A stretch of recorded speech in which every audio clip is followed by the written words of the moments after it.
आपका स्वागत है आपके अपने चैनल जिसका नाम है मोरविनंदन क्लासेस। तो बच्चों एकाग्रता से तैयार हो जाओ। मोरविनंदन क्लासेस आपके लिए लाया है कक्षा 10 का एसएस का पाठ 15 आर्थिक विकास। तो चलो शुरू करते हैं। पाठ 15 आर्थिक विकास। प्रत्येक व्यक्ति की हर सुबह अलग अलग होती है। कुछ लोग भौतिक सुख सुविधाओं से भरपूर जीवन व्यतीत करते हैं, परंतु विश्व की अधिकांश जनसंख्या जीवन अस्तित्व टिकाए रखने के लिए संघर्ष करती नजर आती है। गरीब के रूप में पहचाने जाने वाले इन लोगों के लिए भौतिक सुख सुविधाएं या आराम कल्पना का विषय है।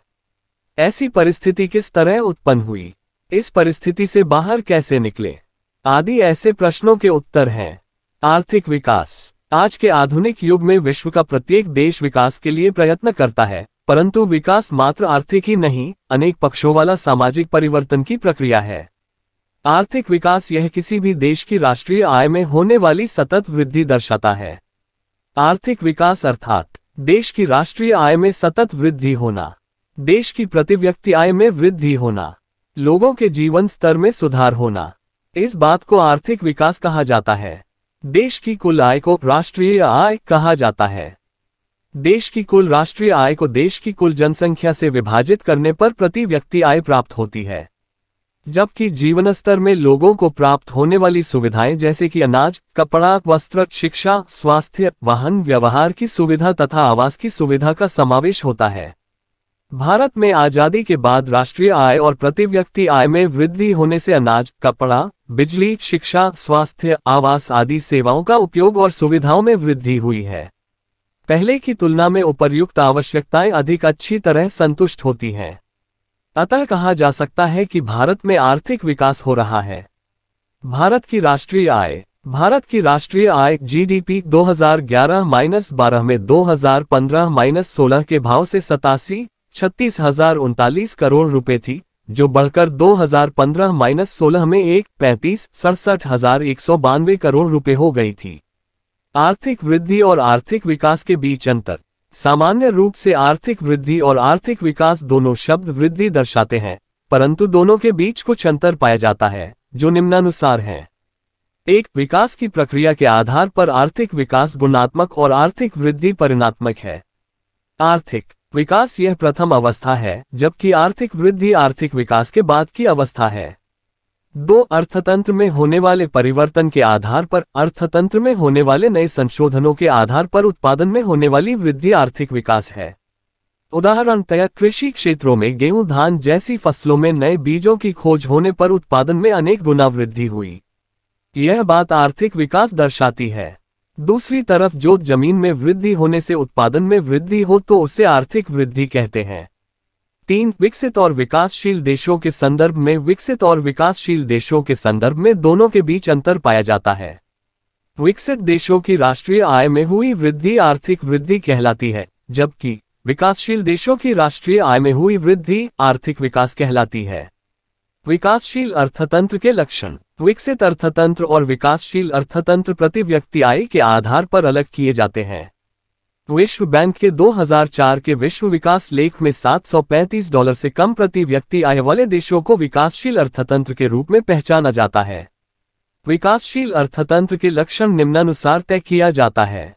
1, नीची प्रति व्यक्ति आय। विकासशील देशों की राष्ट्रीय आय नीची होती है, जबकि जनसंख्या वृद्धि दर अधिक होने से प्रति व्यक्ति आय नीची रहती है। नीची प्रति व्यक्ति आय के कारण जीवन स्तर नीचा रहता है। 2, जनसंख्या वृद्धि। विकासशील देशों में जनसंख्या वृद्धि अधिक होती है। ऐसे देशों में जनसंख्या वृद्धि दर 2% अथवा उससे अधिक भी होती है। 3, कृषि क्षेत्र पर अवलंबन। विकासशील देशों में कृषि मुख्य आर्थिक प्रवृत्ति होती है और देश के 60% से भी अधिक लोग रोजगारी के लिए कृषि पर निर्भर रहते हैं। देश की राष्ट्रीय आय में भी कृषि का योगदान लगभग 25% होता है। 4, आय वितरण की असमानता। विकासशील देशों में आय तथा उत्पादन के साधनों का बंटवारा असमान होता है। यह असमानता ग्रामीण तथा शहरी दोनों क्षेत्रों में होता है। देश के शीर्ष 20% धनिक लोग राष्ट्रीय आय का 40% हिस्सा रखते हैं और निम्न स्तर के 20% गरीब लोग राष्ट्रीय आय का 10% हिस्सा रखते हैं। इस प्रकार विकासशील देशों में आय और संपत्ति का केंद्रीकरण धनिक लोगों में हुआ नजर आता है। 5, बेरोजगारी। बेरोजगारी विकासशील देशों का महत्वपूर्ण लक्षण है। इन देशों में बेरोजगारी का प्रमाण कुल श्रमिकों की संख्या के 3% से भी अधिक होता है। इन देशों में बेरोजगारी भिन्न भिन्न स्वरूपों जैसे कि मौसमी बेरोजगारी, छुपी बेरोजगारी, औद्योगिक बेरोजगारी आदि पाई जाती है, जो लंबे समय की बेरोजगारी होती है। 6. गरीबी। गरीबी विकासशील राष्ट्र का लक्षण है। जो लोग अपनी प्राथमिक आवश्यकताएं जैसे कि अनाज, कपड़ा, आवास, शिक्षा और स्वास्थ्य आदि पूरा नहीं कर सकते, उन्हें गरीब माना जाता है। विकासशील देशों में ऐसे लोगों की संख्या कुल जनसंख्या का लगभग तीसरा भाग होती है। 7. द्विमुखी अर्थतंत्र। विकासशील देशों में अर्थतंत्र का स्वरूप द्विमुखी पाया जाता है।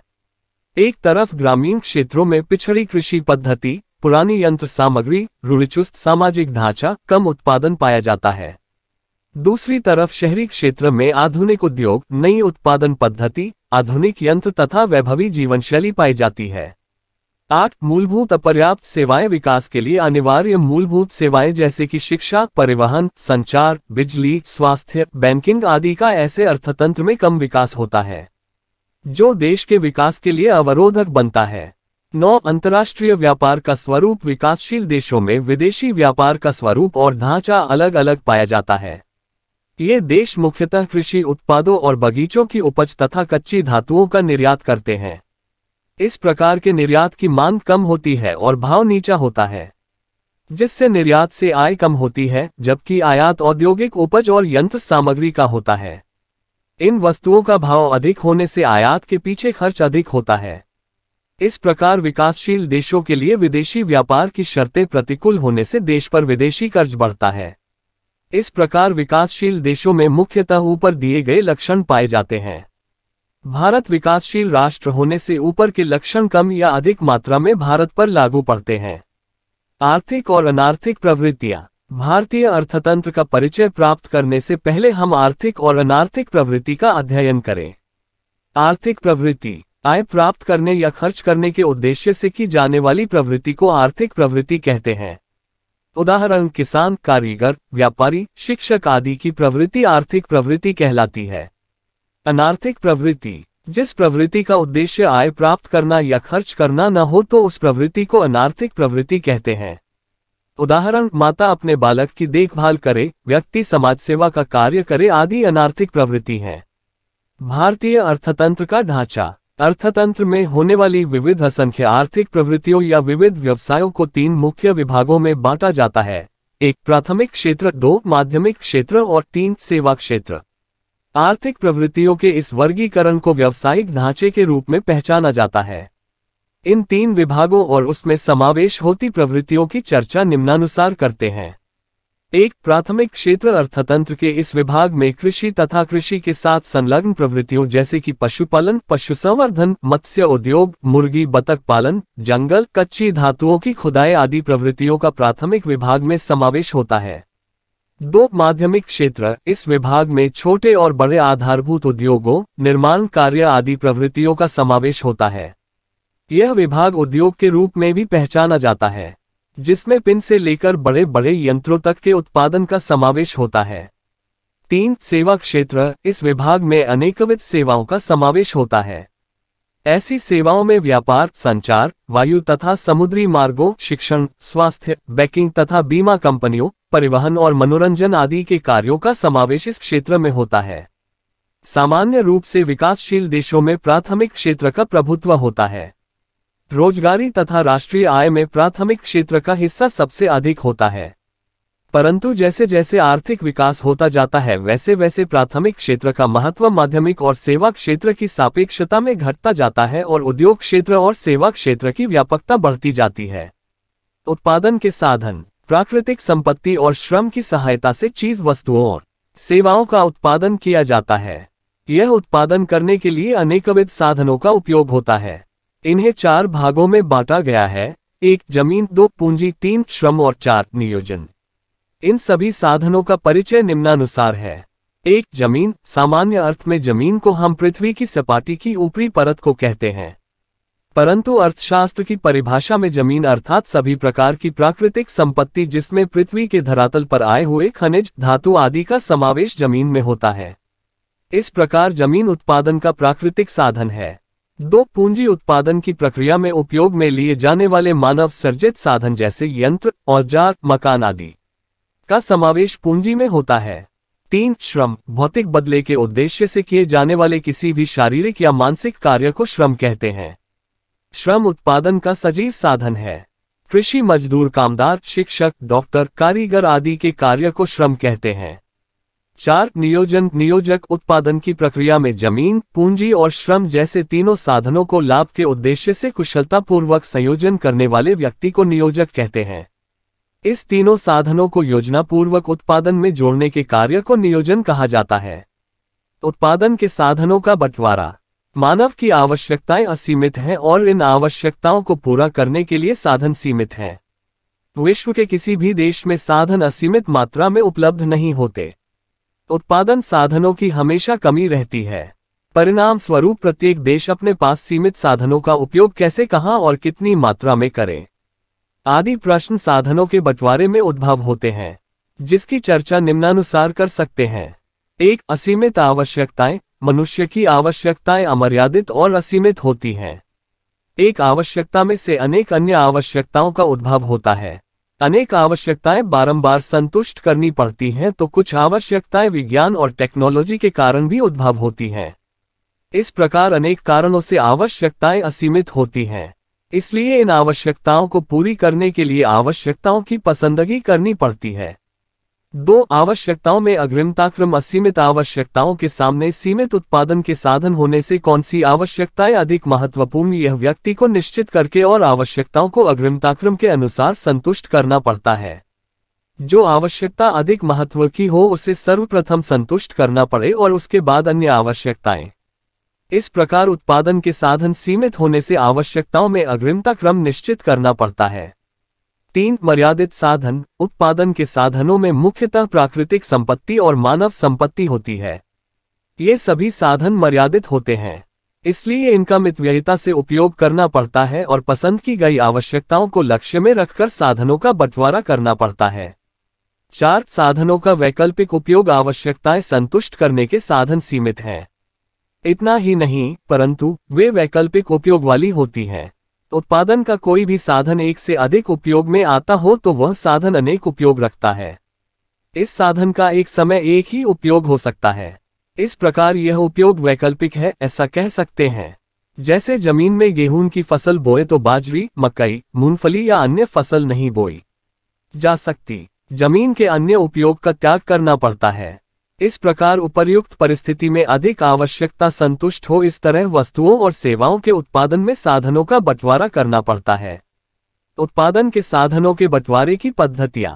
उत्पादन के साधनों का श्रेष्ठ बंटवारा करके और अधिक तीव्रता से आर्थिक विकास करने का प्रयत्न प्रत्येक देश करता है। बाजार पद्धति और समाजवादी पद्धति, ये दोनों पद्धतियां एक दूसरे की एकदम विरोधी हैं। इन दोनों पद्धतियों का समन्वय करके अन्य कुछ पद्धतियां भी विकसित हुई हैं। प्रत्येक देश अपने अनुरूप हो ऐसी एक या दूसरी पद्धति स्वीकारता है। उत्पादन साधनों के बंटवारे की मुख्य पद्धतियों की जानकारी इस प्रकार है। बाजार पद्धति। अमेरिका, जापान आदि देशों ने अपना आर्थिक विकास बाजार पद्धति से किया था। बाजार पद्धति को पूंजीवादी पद्धति के रूप में भी पहचाना जाता है। इस पद्धति में उत्पादन साधनों का बंटवारा लाभ के आधार पर होता है। इस पद्धति में उत्पादन और उसके साथ संलग्न आर्थिक निर्णयों के केंद्र में लाभ होता है। लोगों ने जिन उद्योगों में पूंजी निवेश करना लाभदायक माना उसमें पूंजी निवेश किया। इस पद्धति में बाजार तंत्र संपूर्ण रूप से मुक्त होता है। सरकार की कोई भी निश्चित आर्थिक नीति या भूमिका नहीं होती है। बाजार तंत्र में स्पर्धा का तत्व अनोखी भूमिका निभाता है। स्पर्धायुक्त बाजार में अधिकतम लाभ प्राप्त करने के लिए कार्यक्षमता अधिक से अधिक ऊंची ले जानी पड़ती है। इस प्रक्रिया के कारण अनेक नए संशोधन होते हैं और उत्पादन की नई पद्धति खोजी जाती है, जिसके द्वारा उत्पादन अधिकतम होता है। इससे देशों का आर्थिक विकास तीव्र होता है। इस प्रकार बाजार पद्धति में स्पर्धा या प्रतिस्पर्धा का तत्व अदृश्य हाथ की तरह समग्र बाजार पर नियंत्रण रखता है। इस पद्धति में राज्यों का हस्तक्षेप न होने से यह पद्धति मुक्त अर्थतंत्र के रूप में भी पहचानी जाती है।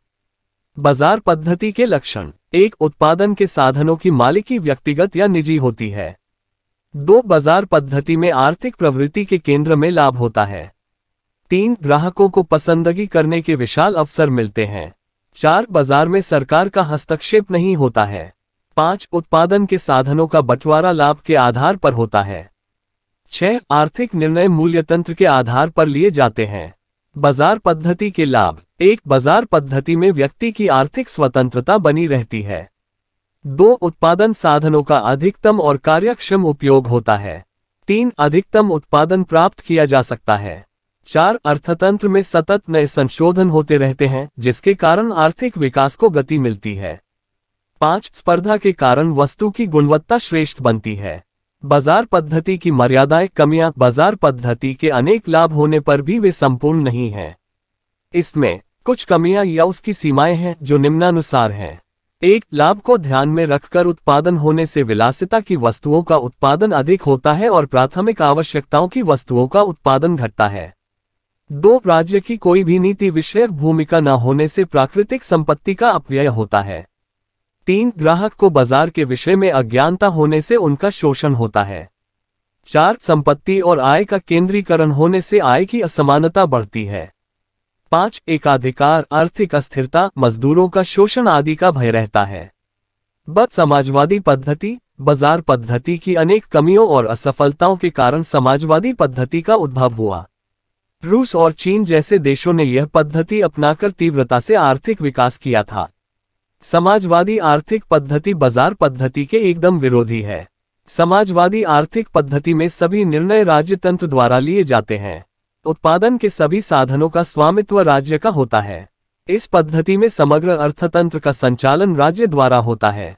उत्पादन, पूंजी निवेश, साधनों का बंटवारा आदि समाज की आवश्यकता को ध्यान में रखकर राज्य द्वारा लिया जाता है।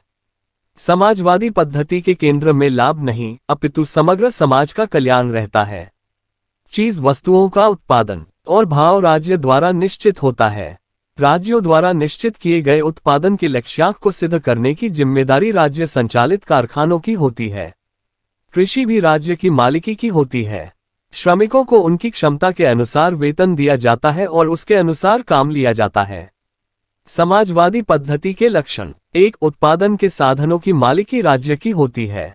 2 अर्थतंत्र में सभी आर्थिक निर्णय राज्य द्वारा लिए जाते हैं।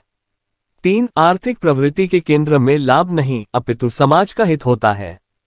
4 श्रमिकों को काम के बदले में वेतन चुकाया जाता है।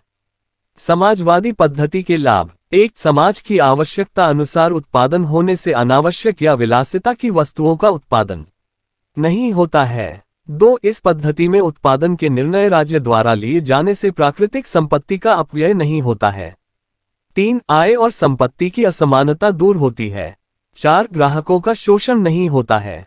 समाजवादी पद्धति की मर्यादाएं, सीमाएं समान बंटवारा और सामाजिक कल्याण के उम्दा उद्देश्य के साथ लागू की गई समाजवादी पद्धति में भी कुछ कमियां हैं, जो निम्नानुसार हैं। 1 उत्पादन साधनों का स्वामित्व राज्य का होने से उत्पादन बढ़ाने के लिए प्रोत्साहन नहीं मिलता है। 2 स्पर्धा के अभाव के कारण अर्थतंत्र में संशोधन को वेग नहीं मिलता है। 3 इस पद्धति में व्यक्तिगत स्वतंत्र नहीं रहता। 4 राज्य के संपूर्ण हस्तक्षेप के कारण नौकरशाही का भय उत्पन्न होता है। मिश्र अर्थतंत्र। बाजार पद्धति और समाजवादी पद्धति की कुछ कमियों के कारण दोनों पद्धतियों की कुछ अच्छी बातों का सुमेल साधकर और मध्यम मार्ग के रूप में मिश्र अर्थतंत्र की पद्धति अस्तित्व में आई।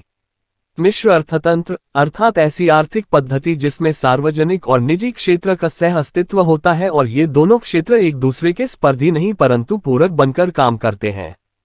इस पद्धति में निजी क्षेत्र में कृषि, व्यापार, विभिन्न उपयोगी माल के उद्योग आदि की मालिकी व्यक्तिगत या निजी होती है, जबकि भारी उद्योग, संरक्षण सामग्री के कारखाने, रेलवे, बिजली, मार्ग, सिंचाई आदि आधारभूत चाबी रूपी क्षेत्रों की मालिकी राज्य की होती है। इस पद्धति में बाजार संपूर्ण रूप से स्वतंत्र नहीं होता। सरकार द्वारा भिन्न भिन्न तरह से नियंत्रण रखे जाते हैं, जैसे कि समाज में अनिच्छनीय वस्तुओं का उत्पादन रोकने के लिए राज्य द्वारा ऊंचा कर लादा जाता है, तो इसी तरह पिछड़े क्षेत्रों में उद्योग स्थापित करने के लिए राज्य द्वारा सब्सिडी, कर में राहत आदि प्रोत्साहन दिए जाते हैं। इस प्रकार मिश्र अर्थतंत्र एक ऐसी पद्धति है कि जिसमें आर्थिक निर्णय की प्रक्रिया में आर्थिक आयोजन को मुख्य स्थान दिया जाता है, जिसके लिए सार्वजनिक और निजी साहस का सहअस्तित्व स्वीकार किया जाता है। इस पद्धति में अंकुश या नियंत्रण होने से नियंत्रित आर्थिक पद्धति के रूप में भी पहचाना जाता है। भारत, फ्रांस आदि देशों में मिश्र अर्थतंत्र पाया जाता है। आर्थिक निर्णय और उत्पादन के साधनों के बंटवारे के लिए बाजार पद्धति, समाजवादी पद्धति, मिश्र अर्थतंत्र का हमने अध्ययन किया, परंतु आज विश्व के किसी भी देश में संपूर्णतः बाजार पद्धति या 100% समाजवादी पद्धति अमल में नहीं है। दोनों पद्धतियां अपना विशिष्ट स्वरूप खोकर मिश्र अर्थतंत्र में मिल गई है। बाजार पद्धति में आज आयोजन और राज्य का नियंत्रण देखा जाता है, जबकि समाजवादी पद्धति में भी आर्थिक छूटछाट और आर्थिक उदारता के प्रभाव देखने को मिलते हैं। परंतु मिश्र अर्थतंत्र में भी कमियां पाई जाती हैं, जैसे कि आर्थिक अस्थिरता, संकलन का अभाव, आर्थिक नीतियों में असातत्य, आर्थिक विकास का नीची दर आदि मर्यादाएं मिश्र अर्थतंत्र में भी पाई जाती हैं। बच्चों, आपको हमारा वीडियो कैसा लगा कमेंट करके जरूर बताएं। अगर आपको ये वीडियो अच्छा लगा तो वीडियो को लाइक और चैनल को सब्सक्राइब जरूर करें। धन्यवाद। जय हिंद।